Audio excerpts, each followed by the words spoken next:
ನಾಮಫಲಕದಲ್ಲಿ minimum ಕನ್ನಡವನ್ನು ಬಳಕೆ ಮಾಡದೇ ಇರುವಂಥ ನಾಮಫಲಕಗಳನ್ನು ಅಥವಾ ಆಂಗ್ಲ ಭಾಷೆ ನಾಮಫಲಕಗಳನ್ನು ಒಡೆದು ಹಾಕಿದ್ರು ಅನ್ನೋ ಕಾರಣಕ್ಕೆ ಕರವೇ ನಾರಾಯಣಗೌಡ ಅವರನ್ನು ಬಂಧಿಸಲಾಗಿತ್ತು. ಈಗ ಅವರ ಬಿಡುಗಡೆಗೆ ಒತ್ತಡ ಹೆಚ್ಚುತ್ತಾ ಇದೆ.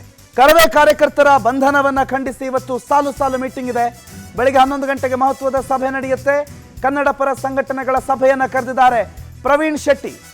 ವಸಂತನಗರದಲ್ಲಿ ಸಭೆ ನಡೆಸ್ತಾರೆ ಪ್ರವೀಣ್ ಶೆಟ್ಟಿ. ಕರ್ನಾಟಕ ರಕ್ಷಣಾ ವೇದಿಕೆ ಕಾರ್ಯಕರ್ತರ ಮೇಲಿನ ಕೇಸ್ ವಾಪಸ್ ಪಡಿಬೇಕು ಅನ್ನೋ ಆಗ್ರಹವನ್ನ ಈ ಸಭೆಯ ಬಳಿಕ, ಸಭೆಯಲ್ಲಾದಂಥ ಚರ್ಚೆಯ ಬಳಿಕ ಸರ್ಕಾರದ ಮುಂದೆ ಇಡಲಾಗುತ್ತೆ. ಈ ಸಭೆಯಲ್ಲಿ ಬಹಳ ಕೂಲಂಕುಷವಾದಂಥ ಚರ್ಚೆ ಆಗುತ್ತೆ. ಕರವೇ ನಾರಾಯಣಗೌಡ ಅವರನ್ನ ಬಿಡುಗಡೆ ಮಾಡಬೇಕು ಅನ್ನೋ ಒತ್ತಡ.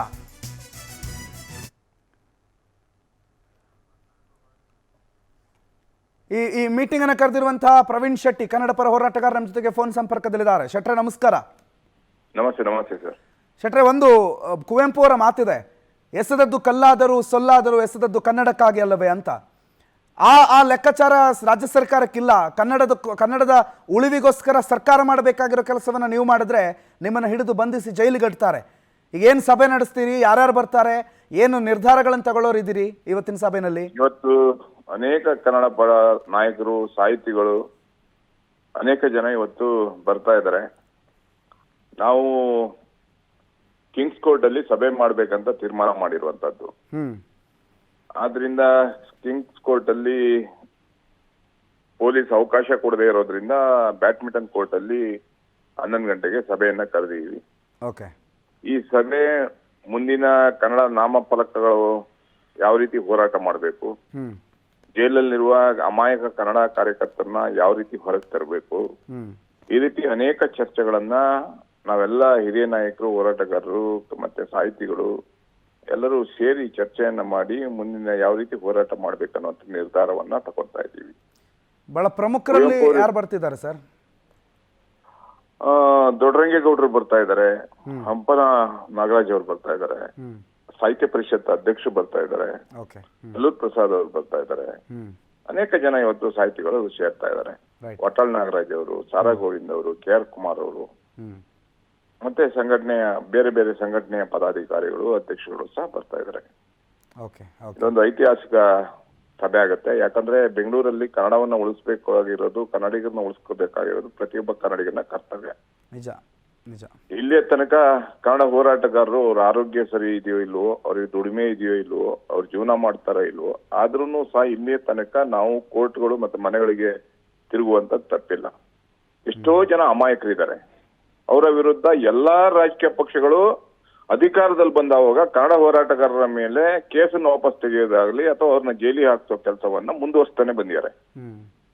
ಇದು ಎಲ್ಲಿಗೆ ಕೊನೆಗೊಳ್ಳುತ್ತೆ? ಇವ್ರು ಮಾಡ್ಬೇಕಾಗಿರೋ ಕೆಲಸವನ್ನ ನಾವು ಮಾಡಿದೀವಿ. ನಾಮಫಲಕ ಇವರೇ ಪರವಾನಗಿ ಕೊಡ್ಬೇಕಾದ್ರೆ 60-40 ಇರ್ಬೇಕಂತೇಳಿ ಪರವಾನಗಿ ಕೊಡುವಾಗ್ಲೇ ನಮೂದನೆ ಮಾಡ್ತಾರೆ ಅರ್ಜಿಯಲ್ಲಿ. ಆದ್ರೆ ಇವ್ರು ಮಾಡುವಂತ ಕೆಲಸ ಕನ್ನಡ ಹೋರಾಟಗಾರರು ಮಾಡಿದ್ದಾರೆ. ಒಂದ್ ಕಡೆ ಕನ್ನಡವನ್ನ ಹಾಕ್ತಿವಿ ಅಂತಾರೆ, ಇನ್ನೊಂದ್ ಕಡೆ ಇವರೇ ಇಂಗ್ಲಿಷ್ಗೆ ಪ್ರೋತ್ಸಾಹ ಮಾಡ್ತಾರೆ. ಎಲ್ಲ ಜಾಹೀರಾತು ನಾಮಫಲಕಗಳು ಇಲ್ಲಿಂದ ಏರ್ಪೋರ್ಟ್ ತನಕ ಹೋಗಿ ಒಂದೇ ಒಂದು ಕನ್ನಡದಲ್ಲಿರಲ್ಲ, ಆಳೆತ್ತರದಲ್ಲಿ ಇಂಗ್ಲಿಷ್ ನಾಮಫಲಕಗಳನ್ನ ಹಾಕೋದ್ರ ಮುಖಾಂತರ ಕನ್ನಡಕ್ಕೆ ನಿರಂತರವಾಗಿ ಅನ್ಯಾಯ ಮಾಡ್ತಾ ಇದ್ದಾರೆ. IT ಕ್ಷೇತ್ರದಲ್ಲಿ ದಿನನಿತ್ಯ ಕನ್ನಡಿಗರ ಮೇಲೆ ದೌರ್ಜನ್ಯ ನಡೀತಾ ಇದೆ. ನೀರಿನ ವಿಷಯದಲ್ಲಿ ಕನ್ನಡಿಗರ ಮೇಲೆ ದೌರ್ಜನ್ಯ ನಡೀತಾ ಇದೆ. ಗಡಿ ಭಾಗದಲ್ಲಿ ಮರಾಠಿಗರಿಂದ ದಿನನಿತ್ಯ ಕನ್ನಡಿಗರ ಮೇಲೆ ದಾಳಿ ನಡೀತಾ ಇದೆ. ನಾವು ಕನ್ನಡಿಗರು ಯಾರ ಹತ್ರ ಕೇಳಬೇಕು? ಇಲ್ಲಿ ಕನ್ನಡ ಸರ್ಕಾರ ಇದೆಯಾ, ಕರ್ನಾಟಕ ಸರ್ಕಾರ ಇದೆಯಾ, ಕನ್ನಡದ ಬಗ್ಗೆ ಮಾತಾಡುವಂತ ಮಂತ್ರಿಗಳಿದಾರ? ಯಾರ ಹತ್ರ ನಾವು ಚರ್ಚೆ ಮಾಡ್ಬೇಕಾಗಿದೆ? ಎಲ್ಲಿ ನಾವು ಬೀದಿಗಳಿದೆ, ಮನೇಲಿ ಕೂತ್ರೆ ಕೆಲಸ ಆಗ್ತವ? ಪ್ರವೀಣ್ ಶೆಟ್ಟಿ, ಇನ್ನೊಂದು ಪ್ರಶ್ನೆ. ಈಗ ಬಹುತೇಕ ಎಲ್ಲ ಸಂಘಟನೆಯವರು ಬಂದು, ಬೇರೆ ಬೇರೆ ಸಂಘಟನೆ ಇರ್ಬೋದು, ಅದಕ್ಕೆ ಅಧ್ಯಕ್ಷರು ಬೇರೆ ಇರ್ಬೋದು, ನಿಮ್ಮ ಹೋರಾಟದ ಪ್ರಮುಖ ಉದ್ದೇಶ Kannada.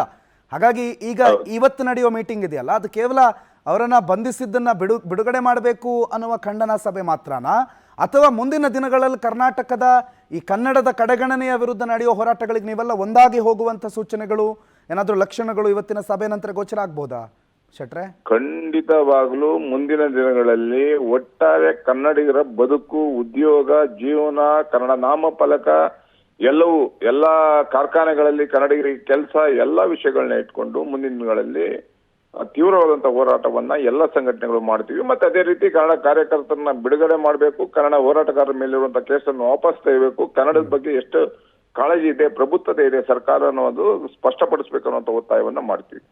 Right, thank you Praveen ಶೆಟ್ರೆ, ಪವರ್ ಟಿವಿ ಜೊತೆಗೆ ಮಾತನಾಡಿದ್ದಕ್ಕೆ.